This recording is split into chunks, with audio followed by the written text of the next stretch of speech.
তুমি তোমার বউকে তালাক দিয়ে দাও। আমার বউ তালাক দিয়ে দিলি? আমি যদি এখন বলি তোমার বউকে তালাক দিয়ে দাও, অর্থাৎ আমার মাকে তালাক দিয়ে দাও, তাহলে কেমন লাগবে? কিন্তু আমার মনে হয় তোর বিষয়টা জানার দরকার ছিল। কি অপরাধ ছিল আমার এই বউগুলোর? এই নিরপরাধ মেয়েগুলোকে আপনি সংসার করা থেকে বিচ্ছিন্ন করেছেন।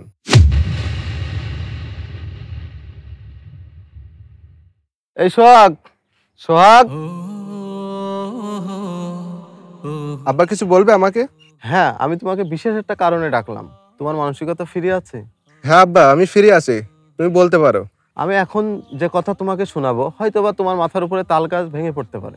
আব্বা, ছোটবেলা থেকে তোমার আনুগত্যের উপরে আমি বড় হয়েছি, আশা করি তোমার কোনো কথাই আমাকে কষ্ট দেবে না, তুমি বলতে পারো। তাহলে শোনো, তুমি তোমার বউকে তালাক দিয়ে দাও। তুমি যখন বলছো তাহলে আমি তালাক দিয়ে দেব। জানতে চাইবে না আমি তোমাকে কেন বললাম এই কথা? না আব্বা, আমি জানতে চাই না তুমি কেন বলছো, তোমার আদেশই আমার জন্য যথেষ্ট।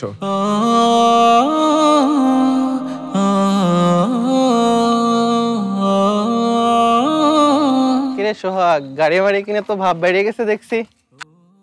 আরে না, কি যে বলিস, গাড়ি কিনলে কি মানুষ বিরাট কিছু হয়ে যায় না? আচ্ছা সোহাগ, একটা কথা বলি, কি এমন ঘটলো যার জন্য বউ তালাক দিয়ে দিলি? দেখ, আমি কেন তালাক দিয়েছি এটা আমি নিজেও জানি না, তবে যেহেতু আমার বাবা অর্ডার করেছে, আমি কোনো কিছু চিন্তা করা ছাড়াই বাবার আদেশ পালন করেছি, এবং আমি মনে করি এটাই আমার জন্য মঙ্গল। তুই যেটা বলছিস সেটা তোর দিক থেকে ঠিক আছে, কিন্তু আমার মনে হয় তোর বিষয়টা জানার দরকার ছিল। কেন এই কঠিন সিদ্ধান্ত নিতে হচ্ছে? যাক, এটা তোদের পারিবারিক বিষয়।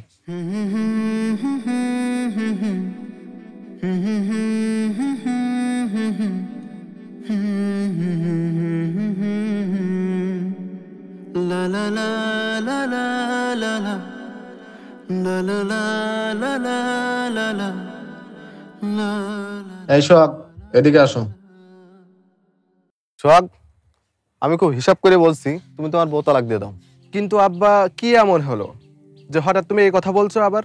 আমি জানি তুমি জানতে চাইবে, আর জানতে চাওয়াটাই স্বাভাবিক। তোমার মায়ের সাথে তোমার বউর বনিমনা হচ্ছে না, তুমি তালাক দিয়ে দাও। ঠিক আছে আব্বা, আমার মায়ের সাথে যেহেতু ঝামেলা, আমি তালাক দিয়ে দিচ্ছি।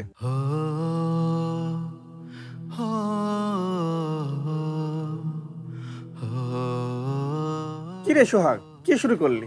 আমার বউ তালাক দিয়ে দিলি? বারবার না জেনে বাপের কথা শুনে তোর এই কাজটা করা কি ঠিক হচ্ছে?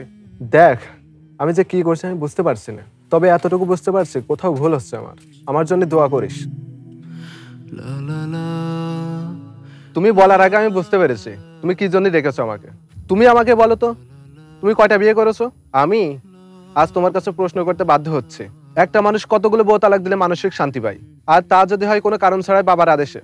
আমি যদি এখন বলি তোমার বউকে তালাক দিয়ে দাও, অর্থাৎ আমার মাকে তালাক দিয়ে দাও, তাহলে কেমন লাগবে? তুমি কিন্তু বেয়াদবি করছো। তুমি কি কথা বলছো ভেবে দেখেছো? যদি এটা তোমার কাছে বেয়াদবি মনে হয় তাহলে আমার কিছু করার নেই। আমি আজকে বলতে বাধ্য হচ্ছে, কোনো কারণ ছাড়া তোমার আদেশে 2টা বউ তালাক দিয়েছে, এবং এই প্রত্যেকটি মেয়েই তুমি পছন্দ করে দিয়েছো আমাকে। তুমি পছন্দ করে দিচ্ছ, আবার তুমি তালাক দেওয়ার কথা বলছো।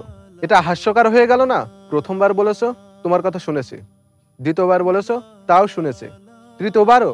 এটা কেন? তোমার আনুগত্য করি বলে? তোমার যা মনে চাই তুমি তাই করবা আমাকে দিয়ে? আমারও তো একটা জীবন, আমারও তো মনে চাই আমি সুখে শান্তিতে সংসার করি। আসলে আমার প্রথমেই ভুল হয়েছে।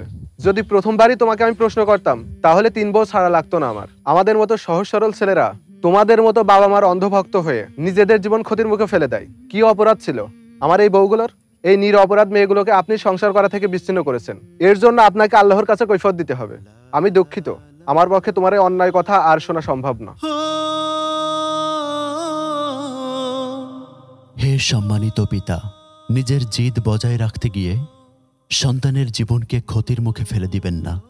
মনে রাখবেন, আপনার প্রতি সন্তানের যেমন দায়িত্ব রয়েছে, ঠিক তেমনই সন্তানের প্রতিও পিতার দায়িত্ব রয়েছে। তাই আল্লাহকে ভয় করুন।